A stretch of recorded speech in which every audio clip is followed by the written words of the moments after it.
Welcome to SST College of Arts and Commerce. This is a SST Edupedia. I am Assistant Professor Namrata Singh. Today we are going to learn about the different constitutional and legal rights of women, which comes under the Unit 1, Module 1, Human Rights Provisions, Violations and Redressal.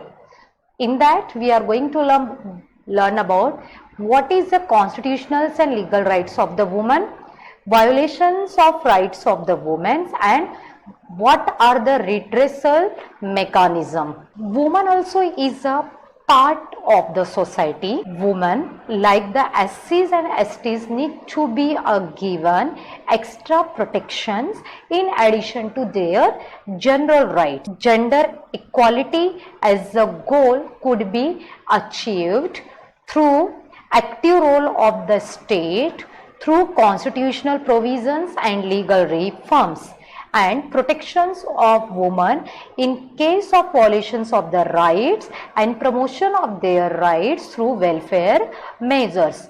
Because here we have to treat a man and woman as a, here we are going to narrate the constitutional and legal provisions that recognizes women's right. The right available to women in India can be classified into the two categories, named as the constitutional rights and legal rights. Now, what is the exactly constitutional rights? Rights are those which are provided in the various provisions of the Constitution, and the legal rights, on the other hand, are those which are provided in the various laws or acts of the Parliament and the state legislature. Now, we are going to learn about the constitutional and legal right of the woman.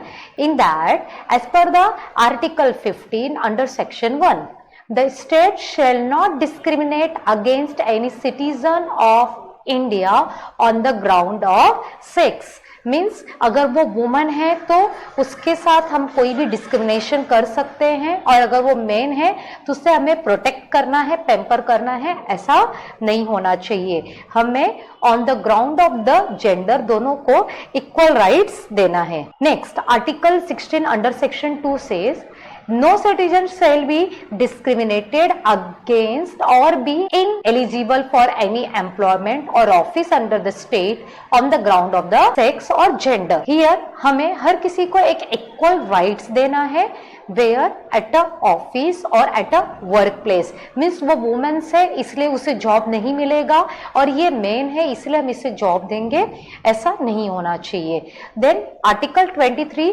Under section 1 it says कि trafficking of human beings and forced labour are prohibited. किसी को बंधुआ मजदूर बना के रखना या फिर उसकी ट्रैफिकिंग करना, उसे बेच देना, इस तरीके का नहीं होना चाहिए. अगर इस तरीके की कोई एक्टिविटी होती है तो वो पर्सन पनिशेबल होगा under the article 23 under section 1. Then article 39 under section D is says कि हर एक स्टेट को सिक्योर करना है इक्वल पेमेंट. पेमेंट में, वेजेस में, सैलरी में डिस्क्रिमिनेशन नहीं होना चाहिए because of the men and women, दोनों को हमें इक्वल पेमेंट करना है. Next is coming this as per the article 42. यहाँ पे स्टेट को प्रोविजंस करना है regarding the securing human conditions of the work and maternity relief.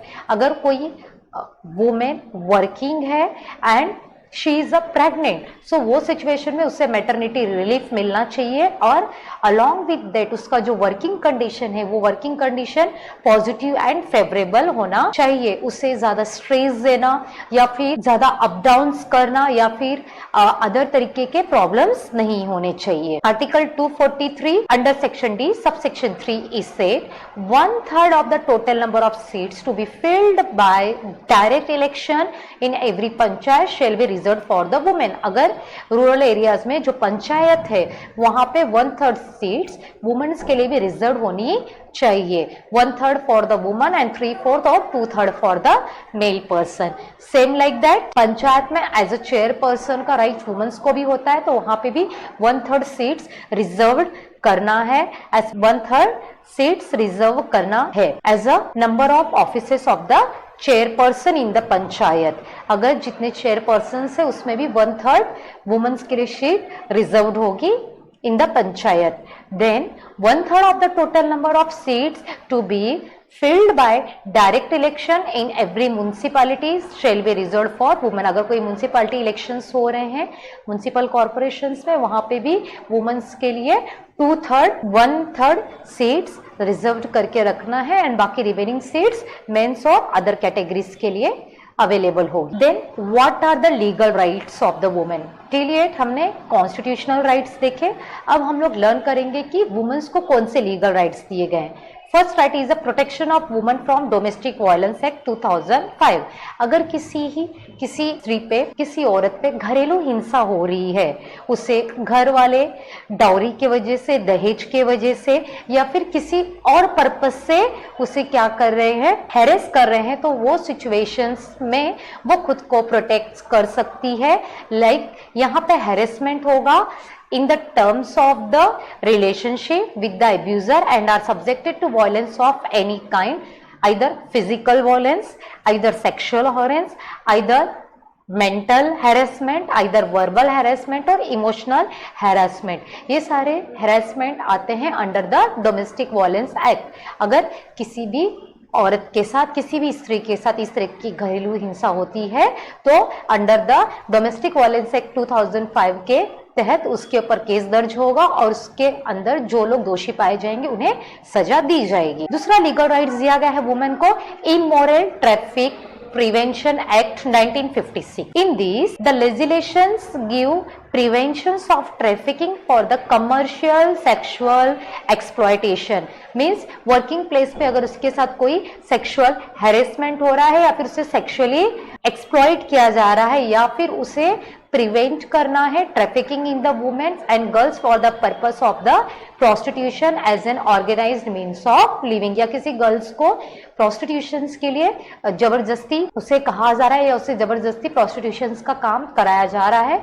सो यहाँ पे ये एक्ट उन्हें प्रोटेक्ट करेगा. नेक्स्ट आता है indecent representation of women prohibition act 1986. It is prohibited by the law, means here indecent, अलग तरीके से या फिर indecent वे में अगर किसी वुमेन्स को रिप्रेजेंट किया जा रहा है सोसाइटी में या by using the any kind of the social media such as the advertisement और थ्रू द ट्विटर और थ्रू द व्हाट्सएप, फेसबुक, या फिर उनका पब्लिकेशंस किया जा रहा है through the magazines, through the newspaper, उनके बारे में कुछ लिखा जा रहा है या बोला जा रहा है थ्रू द पेंटिंग्स और बाय फिगर्स और in any other manner. So it comes under the Prohibition Act 1986.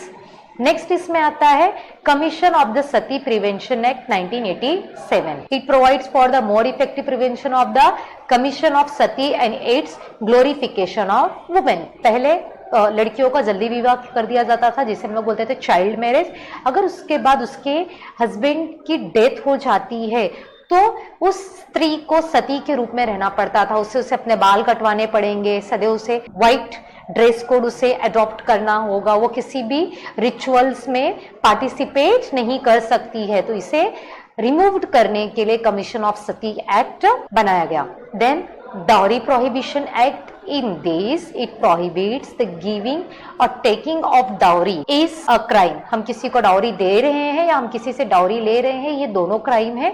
So before or any time after the marriage from the woman, उसके वजह से उसे हैरेस किया जा रहा है, उसे जला दिया जा रहा है, उसे घर से निकाल दिया जा रहा है या उसे मार दिया जा रहा है, तो ये सारी चीजें प्रोहिबिट होगी under the Dowry Prohibition Act 1961. The next legal rights of the woman is Maternity Benefit Act 1961. Here it regulates the employment of women in certain establishment for certain period before and after child. Means उसे 6 months का और either 9 months का क्या होगा और else 3 months का maternity benefit दिया जाएगा चाइल्ड होने के पहले, before the birth of the child और as well as after the birth of the child and certain other benefits, इसके साथ में उसे अदर बेनिफिट्स भी मिलेंगे, जैसे कि अभी गवर्नमेंट मैटरनिटी कंपनसेशन भी देती है, तो इस तरीके के उससे मैटरनिटी बेनिफिट्स प्रोवाइड किए जाएंगे।